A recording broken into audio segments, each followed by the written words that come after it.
China దేశంలో ఒకసారి ఏం చేశారు తెలుసా, అక్కడ పంట దిగుబడి తగ్గిపోవడానికి పిచ్చుకలు కారణమని పిచ్చుకలు అన్నింటినీ చంపేశారు. అప్పుడు దెబ్బకి ఆ దేశంలో మరి పంటలే దిగుబడి తగ్గిపోయి కరువు ఏర్పడేది. ప్రజలకి సరిపడా ఆహారం లభ్యత జరగలేదు.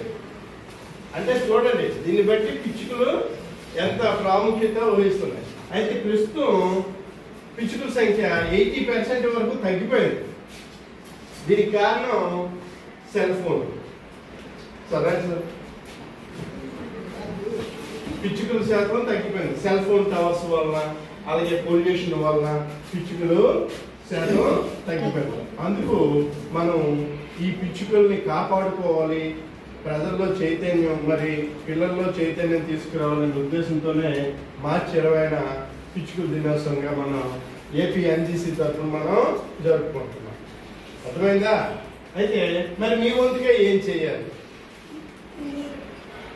పిచ్చుకలకి ఆహారంగా, పిచ్చుకలే కాదు పక్షులకి ఆహారంగా కొన్ని గింజలు అందుబాటులో ఉంచారు. పూర్వం కట్టేవాళ్ళు ఎన్నులు గట్ల పొలం పనులు చేసేటప్పుడు, అంటే కోతలు కోసేటప్పుడు ధాన్యపు గింజలు, ధాన్యపు ఎన్నులు కట్టేవాళ్ళు పిచ్చుకల కోసం కదా.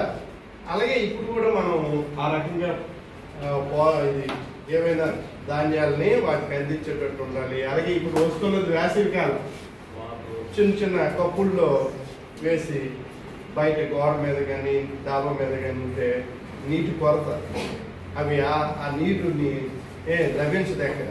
అందుకు అలా మీరు చెయ్యాలని కోరుకుంటూ, పిచ్చుకలు మనకి చాలా ఇంపార్టెంట్ కాబట్టి వాటిని మనం కాపాడుకుంటే మనం వాటికి